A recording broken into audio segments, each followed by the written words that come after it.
불안은 미래의 불확실성에 대한 우리 몸의 자연스러운 신호이자 알람 시스템이에요.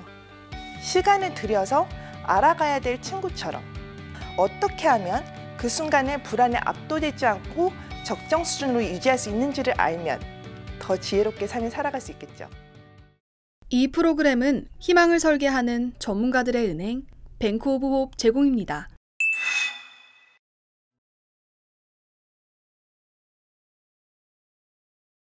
오늘 저는 불안에 대해서 이야기해보고자 해요.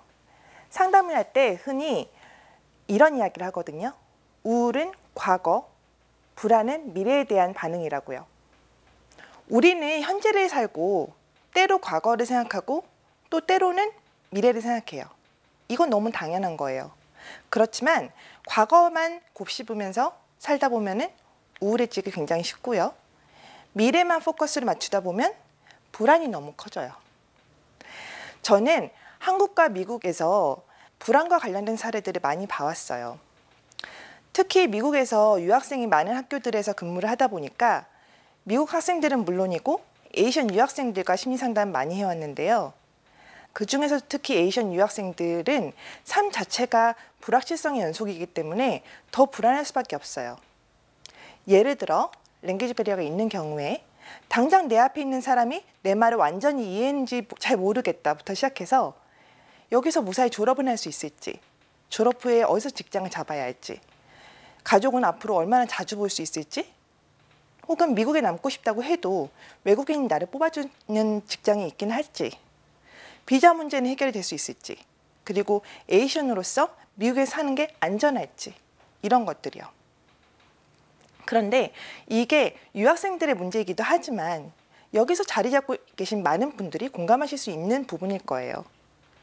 시민권이 있다고 하더라도 내 뿌리가 미국과 한국 둘로 나누어진 느낌. 그러다 보니까 어느 하나에 깊게 뿌리내리지 못하고 부유하는 느낌이 들기도 하고요. 만약 영주권이나 시민권이 없다고 하면 나의 외국인으로서의 스테이터스가 여전히 불안의 큰 요인이 될 거고요. 특히나 코로나 이후로 더 심해진 에이션 헤이트리드 사건 사고를 접하면서 내가 혹은 내 가족이 여기에 사는 게 과연 맞는 선택일지, 난 언제까지나 이방인의 삶을 살아야 될지, 은퇴 후에는 어디에 정착하는 게 더 나은 선택일지, 사방이 선택지인 거예요. 그러다 보니까 더 불안해질 수밖에 없어요. 거기다가 더 나은 선택을 해야 된다는 심리적 압박이 있으면 더더욱 그래요. 불안은 미래의 불확실성에 대한 우리 몸의 자연스러운 신호이자 알람 시스템이에요. 그렇다면 불안을 없애기보다는 시간을 들여서 알아가야 될 친구처럼 내가 어떤 상황에서 쉽게 불안해지고 어떻게 하면 그 순간에 불안에 압도되지 않고 적정 수준으로 유지할 수 있는지를 알면 더 지혜롭게 삶을 살아갈 수 있겠죠. 그래서 저는 오늘 여러분과 불안과 어떻게 하면 친구가 될 수 있을까를 이야기해보고자 합니다. 자, 시작하기에 앞서서 제가 이전에 봤던 사례 중에 하나를 공유하려고 해요. 미리 말씀드리지만 당사자한테는 미리 동의를 얻고 경험을 공유를 하는 거고요. 이 친구는 에이션 남자 유학생이에요. 졸업과 대인관계 불안 때문에 상담을 찾아왔거든요. 석사 졸업을 앞두고 취직을 하려는데 본인은 미국에 남고 싶고 가족들은 본국으로 돌아오라고 하는 상황이에요. 그것만으로도 스트레스 많이 받겠죠. 그런데 그뿐만이 아니고 미국에 사는 잡서치가 번번이 실패를 하는 거예요. 그러니까 불안이 점점 높아지면서 시험도 인터뷰 준비도 손에 안 잡혀요. 사람 만나는 게 점점 더 힘들어져요. 그리고 내가 집중해야 될 것이 있는데 집중하지를 못하고 계속 게임이나 TV에만 눈이 가더라는 거예요. 졸업까지 2개월밖에 안 남았는데 나 진짜 어떡하지? 본국으로 돌아가야 되나? 이 불안이 너무 커지니까 상담이 찾아왔어요. 이 친구랑 저랑 했던 첫 번째 작업이 이 친구의 불안을 이해하는 일이었어요. 이 친구의 불안은 어떤 형태로 가장 먼저 찾아올까? 이 친구는 손이 차가워지는 게 가장 처음 오는 불안 반응이었거든요. 보통 불안이 어떤 형태로 먼저 경험이 되는지를 알면 그 반응을 일종의 시그널로 생각해 보라고 말씀드려요. 내 손이 차가워진 순간 아, 지금 내가 불안하구나. 그렇게 되면 불안에 압도당하는 대신에 내가 선택한 행동으로 불안을 다스릴 수 있게 되니까요. 그게 제가 이 친구와 했던 초기 작업 중에 하나였어요. 내 불안 신호를 인지함으로써 자동적인 내 불안 반응에 브레이크를 거는 거. 이 시간 이후로 여러분이 불안을 경험을 할 때 어떤 반응으로 불안을 먼저 경험을 하는지를 관찰을 해보세요. 어떤 분들은 이 친구처럼 손이 차가워지거나 땀이 나거나 몸이 떨리거나 가슴이 두근두근거리거나 혹은 호흡이 가빠오거나 하는 신체적인 반응을 먼저 경험을 하실 거고요. 어떤 분들은 안절부절 못하거나 압도되는 것 같은 느낌이 먼저 오실 수 있고요. 또 어떤 분들은 끊임없는 걱정이 먼저 경험이 되실 수도 있어요. 이 친구의 불안을 이해하기 위한 다음 질문은 이거였어요. 이 친구는 무엇이 두려울까? 이 친구의 두려움은 거절과 실패에 있었어요. 미국 기업에서 거절당하면 뭔가 낙오자가 되는 느낌. 그거는 이 친구에게 커리어의 실패, 나아가서는 인생의 실패로 연결되더라고요. 다시 말하자면 실패하고 싶지 않은 마음이 너무 강해서 불안감이 커졌던 거예요. 그래서 물어봤죠. 미국 기업에 취직을 못하면 어떻게 되는데? 실패하면 어떻게 되는데? 그렇게 듣게 된 이 친구의 대답에서 제가 발견한 건 이거였어요. 이 친구한테는 플랜 B가 없었던 거예요. 인생이 뭐 아니면 도. 만약 여기서 실패하면 나는 낙오자. 이 친구한테는 본국에서 취직하는 옵션도 있었어요. 그런데 이 친구한테는 그게 실패와도 같은 의미였던 거죠. 이렇게 들으면 아, 이건 너무 극단적인데 하실 거예요. 그런데 막상 내가 불안할 때 내 생각을 가만히 들여다보면 이렇게 뭐 아니면 도인 경우 되게 많아요. 내가 지금 만약 불안하다면 스스로한테 이렇게 질문해 주세요. 나는 지금 무엇이 두려운가? 이런 질문을 불안한 상황마다 해보면 어떤 띠임이 보일 거예요. 그게 불안이란 내 친구를 이해하는 첫 번째 단계예요. 이 친구의 경우에는 이거 아니면 끝이라는 생각이 이 친구를 두렵게 만드는 원인이었기 때문에 나한테 선택지가 있다. 즉, 여러 방면으로 플랜 B를 세우고 리프레이밍을 하는 작업을 했어요. 예를 들면 이런 거예요. 나는 앞으로 연습 삼아서 여러 가지 인터뷰를 할 거니까 이 인터뷰는 다음 인터뷰를 위한 연습이라고. 즉, 꼭 성공하지 않으면 안 되는 무언가가 아니라는 거죠. 이런 작업들도 했어요. 조금 돌아가도 목적지에만 다다르면 괜찮아. 내가 생각했던 길은 아닐지 모르지만 더 좋은 기회가 될지도 모르니까 괜찮아. 이런 거. 조금 시간은 걸렸지만 결과적으로 이 친구가 이렇게 받아들이기 시작하니까 확실히 덜 불안해지면서 인터뷰가 편안해졌어요. 그렇게 인터뷰를 편안하게 보기 시작하니까 이 친구 영어 실력과는 별개로 이 친구의 장점이 인터뷰에서 드러나겠죠? 그러다 보니까 결국은 원하는 기업에 취직이 됐어요. 저는 이 사례를 통해서 3가지 포인트를 여러분께 말씀드리고자 해요. 첫 번째, 불안이란 건 바꿔 말하면 내가 원치 않는 일이 일어날 가능성을 감지하고 그걸 피하기 위한 자연스러운 알람 시스템이에요. 그래서 이 알람 시스템을 잘 이용하면 굉장히 큰 강점이 돼요. 말 그대로 원치 않은 일을 미리 감지하면 그것을 위한 노력을 할 수 있고 노력을 하면 그것이 일어날 가능성을 줄일 수 있게 되는 거잖아요. 이런 맥락에서 이 친구에게 불안은 이제까지 이 친구가 석사과정까지 올 수 있게 실패하지 않게 그래서 나름 성공할 수 있게 해줬던 원동력인 거죠. 그래서 저는 그 부분에 대해서 충분히 이야기함으로써 이 친구가 가지고 있었던 불안에 대한 불안을 바꾸는 것부터 시작했어요. 불안은 이제까지 나를 도왔던 친구니까 이 불안을 없애는 대신에 어떻게 하면 실패에 대한 두려움을 줄임으로써 불안에 도움이 되는 친구로 만들 것인가. 처음에 말씀드렸던 것처럼 불안은 미래의 불확실성에 대한 자연스러운 반응이에요. 미래는 아직 일어나지 않은 순간을 지칭하는 말이잖아요.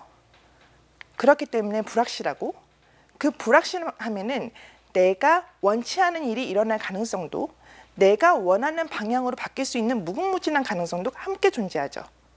그런데 우리가 불확실성을 생각할 때는요, 주로 내가 원치 않은 일이 일어날 가능성을 보기 때문에 불안해지는 거예요. 그래서 불안의 정도를 낮추기 위해서는 미래에 대한 우리의 시선을 살짝 틀어주는 거, 리프레이밍이 도움이 돼요. 미래를 내가 원하는 방향으로 바뀔 수 있는 무궁무진한 가능성으로 보는 거죠. 자, 리프레이밍의 중요성을 간단하게 보여드릴게요. 이 색깔이 뭘로 보이시나요?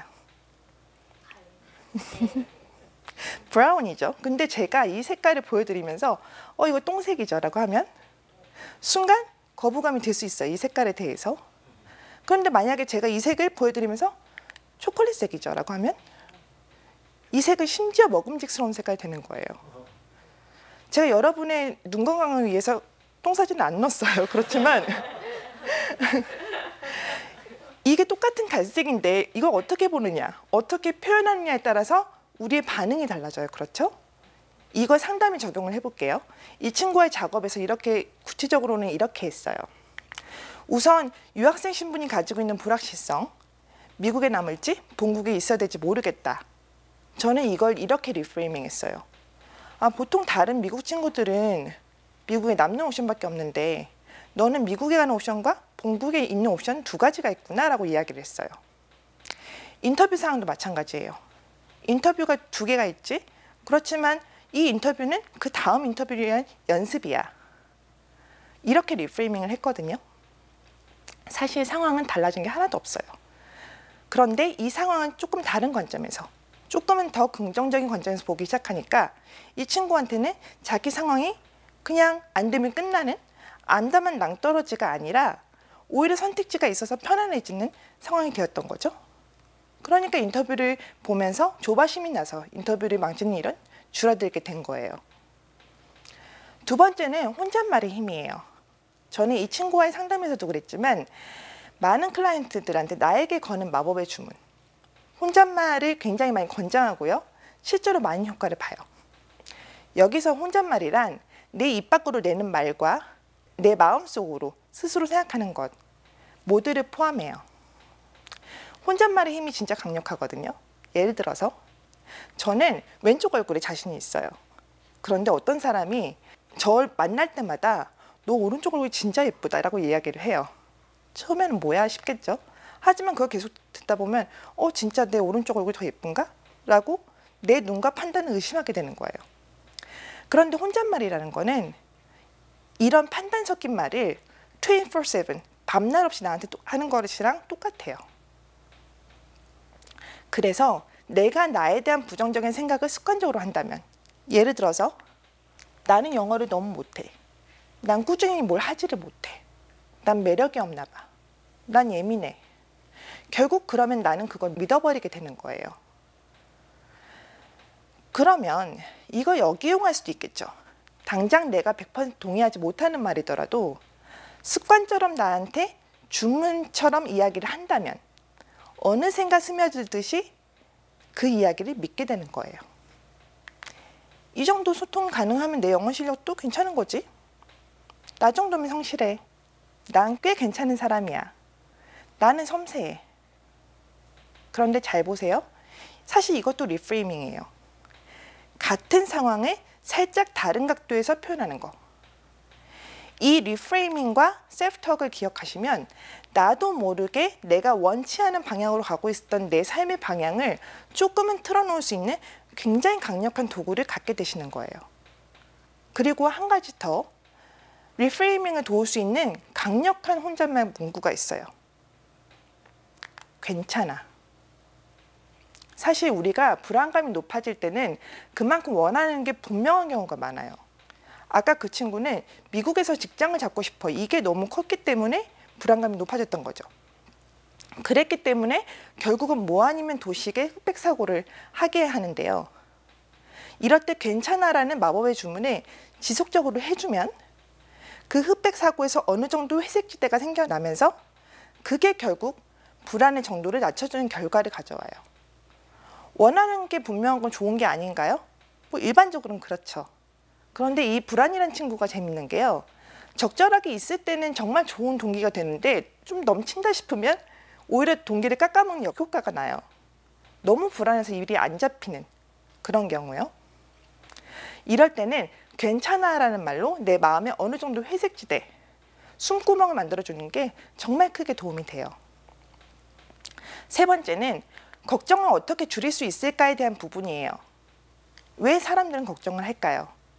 제가 많은 학생들과 그들의 불안에 대해서 이야기를 하면서 알게 된 사실 하나는 우리가 걱정을 하면 마치 내가 미래에 원치 않은 상황에 대한 대비를 한다고 느낀다는 점이에요. 아까 그 친구 같은 경우에 대인관계에 대한 불안도 굉장히 심했는데요. 친구랑 만날 약속이 생기면 걱정을 하느라고 잠도 설친대요. 그런데 왜 걱정을 하는지를 이야기하다 보니까 이렇게 이야기하더라고요. 미리 생각해 놓으면 버벅거리는 걸 줄일 수 있잖아요. 그러니까 난 미리 준비해야 돼요. 근데 과연 그럴까요? 흔히 이런 이야기들 많이 들어보셨을 거예요. 사람이 걱정하는 일의 80% 이상은 실제로 일어나지 않을 일들에 대한 걱정이다. 특히 대인관계는 상호작용이잖아요. 모든 시나리오를 내가 생각을 하고 그에 대한 답변 준비를 해놔도 결국 대화가 그렇게 가지 않을 가능성이 굉장히 높아요. 그러면 우리는 그 80%를 걱정하는 시간만큼 물리적으로, 정신적으로 낭비를 하고 있는 거예요. 그래서 이 시간 낭비, 에너지 낭비를 줄이기 위해서 저는 이런 질문을 합니다. 지금 내가 고민을 하는 이 문제는 내 통제 하에 있는 문제인가? 다시 말하자면 내가 지금 고민을 함으로써 상황을 직접적으로 바꿀 수 있는가? 때로는 이 질문에 예스가 나오기도 해요. 그리고 그게 바로 나머지 20%에 해당하는 실제로 생각을 함으로써 대비를 해야 되는 상황인 거죠. 인터뷰가 걱정이 되니까 인터뷰 준비를 한다 이런 거예요. 이렇게 보통 이런 생산적인 걱정이라면 보통은 그게 액션 플랜으로 이어지기 마련이에요. 불안에 압도되지 않았을 경우에는요. 그런데 이런 상황도 있어요. 지금 내가 생각한다고 해서 바뀔 수 있는 건 없는데 그럼에도 불구하고 생각을 멈출 수가 없네. 이런 거. 총기 사건에 대한 뉴스를 보고 걱정이 되기 시작했어요. 그런데 멈출 수가 없어. 이런 거예요. 내가 이걸 걱정을 한다고 해서 지금 상황을 직접적으로 바꿀 수 있을까요? 만약 이 질문에서 노가 나온다면 스스로에게 되뇌어 주세요. 지금 이걸 고민한다고 해결될 수 있는 문제는 아니야. 그러니까 이건 미래에 내가 해결하게 하고 지금의 나는 지금 할 수 있는 일을 하자. 그리고 적극적으로 내 주위를 환기시킬 수 있는 다른 일을 찾아서 하세요. 그 다른 일들은 내가 지금 할 수 있는 일들. 이 친구 같은 경우에는 인터뷰 준비를 한다든지 청소를 한다든지 계획을 짜는 거, 산책을 가는 것 같은 것들이 포함이 됐었어요. 근데 만약에 내가 정말 많은 노력을 하는데도 불구하고 계속 같은 걱정으로 맴돌고 있다? 여러 방법이 있지만 하나만 알려드릴게요. 여러분 핸드폰의 메모장이나 녹음 기능을 사용해서 여러분이 하고 계신 걱정을 키워드로 한번 저장을 해보세요.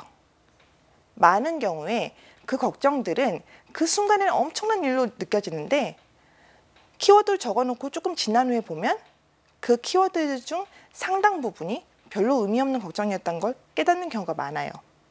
근데 그럼에도 불구하고 내가 나중에 봤을 때도 여전히 의미 있는 걱정이다? 걱정하셔야죠. 그게 의미 있는 걱정인 거예요. 제가 오늘 불안과 관련해서 여러 가지 말씀드렸지만 기억해 주셨으면 하는 중요한 부분은 내 불안을 그저 언제 찾아올지 모르는 거대하고 부정적인 무언가로 보기보다는 때로는 도움이 될 수 있는 양면성을 가진 친구로 봐주셨으면 하는 거예요. 그리고 내가 통제할 수 있는 상황인지 아닌지를 생각해서 그 다음 행동을 결정하는 게 결국은 불안과 함께 잘 살아내는 방법 중 하나라는 거예요. 이 시간을 통해서 여러분이 적어도 불안감을 두려워하지 않고 불안해지는 그 순간에 오늘 제가 알려드렸던 셀프톡을 통해서 불안 그리고 그 상황을 보는 시선을 조금 바꿔보신다면 불안감은 길들일 수 없는 야생마에서 잘 훈련된 경주마가 될 수 있다고 말씀드리고 싶습니다. 감사합니다.